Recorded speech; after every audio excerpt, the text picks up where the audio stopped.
तो ortho effect discuss कर रहे थे। मिथाइल ग्रुप के साथ इन दोनों में कौन ज्यादा एसिडिक है ऐसा सोचना आ रहा है। तो ये क्या कर रहा है, इलेक्ट्रॉन दे रहा है तो निगेटिव चार्ज को कम स्टेबल करेगा, और निगेटिव चार्ज को कम स्टेबल करेगा तो कम एसिडिक होगा, ऐसा हम सोचते हैं। ठीक है, जबकि एक्चुअली रियलिटी क्या है कि ऑर्थो पोजीशन पे बैठा हुआ कोई भी ग्रुप क्या करता है, निगेटिव चार्ज को स्टेबल करता है, निगेटिव चार्ज को स्टेबल करता है ऑर्थो पोजीशन पे बैठा हुआ कोई भी ग्रुप। तो ये ज्यादा स्टेबल होगा निगेटिव चार्ज, इसके द्वारा जनरेट होने वाले निगेटिव चार्ज एनायन से। तो ये ज्यादा स्टेबल होगा तो ये ज्यादा बढ़ेगा, इसका के वैल्यू ज्यादा होगा, ये ज्यादा एसिडिक स्ट्रेंथ होगी। तो निश्चित रूप से ये अगर ये फैक्टर याद कर लेते हैं कि ऑर्थो पोजीशन में बैठा हुआ कोई भी ग्रुप, नियरली सारे ही ग्रुप में, और ये ऑर्थो पोजीशन वाला एनायन ज्यादा स्टेबल होते हैं और इसके के की वैल्यू ज्यादा होती है, और ये ज्यादा एसिडिक होते हैं, तो एसिडिक स्ट्रेंथ होती है। इसको और ज्यादा प्रूव करने के लिए और जस्टिफाई करने के लिए कि सोचने का तरीका गलत है, CH3 ग्रुप के साथ, दो CH3 ग्रुप के साथ हमने क्या किया, इसको ले लिया।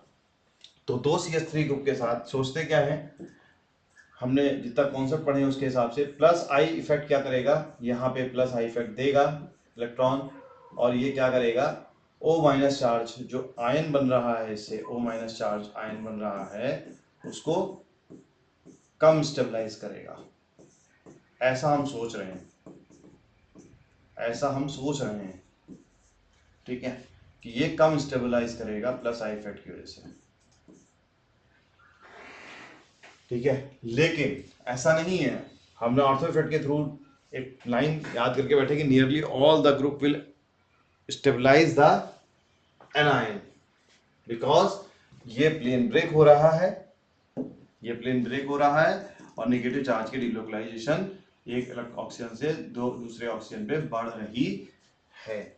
इसके लिए जस्टिफाइड करता है डेटा। पीके वैल्यू क्या है, ये 3.21 है, ये 3.46 है, और ये 3.91 है। कब, जब यहाँ पर एक ही मिथाइल ग्रुप लगा हुआ है। तो जब एक मिथाइल ग्रुप लगा हुआ है और जब दो मिथाइल ग्रुप लगे हुए हैं, तो उन दोनों में से 3.21 और 3.91 इतना एसिड स्ट्रेंथ का फर्क है। मतलब power is same, nearly power is same, but there is some numerical value जिसमें कि ये जो है पीके वैल्यू जब निकाल रहे हैं तो इसकी एसिडिक स्ट्रेंथ कंपैरेटिवली ज्यादा है। ये हमने सिर्फ आपको कंपेयर करने के लिए लिखा है कि अगर टर्सरी ब्यूटाइल ग्रुप लगा होगा CH3 के मुकाबले, तो वो CH3 के मुकाबले ज्यादा होगा, और इससे भी ज्यादा कौन होगा, जब दोनों तरफ टर्सरी ब्यूटाइल ग्रुप वगैरह लगा देंगे तो वो थोड़ा और ज्यादा हो जाएगा। जैसे ये इस पोजीशन पे टर्सरी ब्यूटाइल लगा है और यहाँ पे भी टर्सरी ब्यूटाइल लगा है, तो वो और ज्यादा हो जाएगा। लेकिन इतनी डिटेल में जाने की आवश्यकता नहीं है।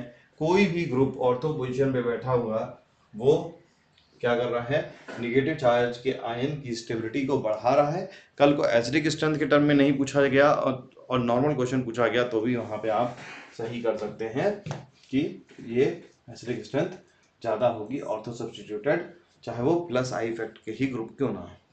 ठीक है, यहाँ पे कॉन्सेप्चुअली कंफ्यूजन है, लेकिन बाय डेटा अगर हम ये याद करके बैठ जाते हैं, nearly all the group on the ortho position will stabilizes the negative ion of the conjugate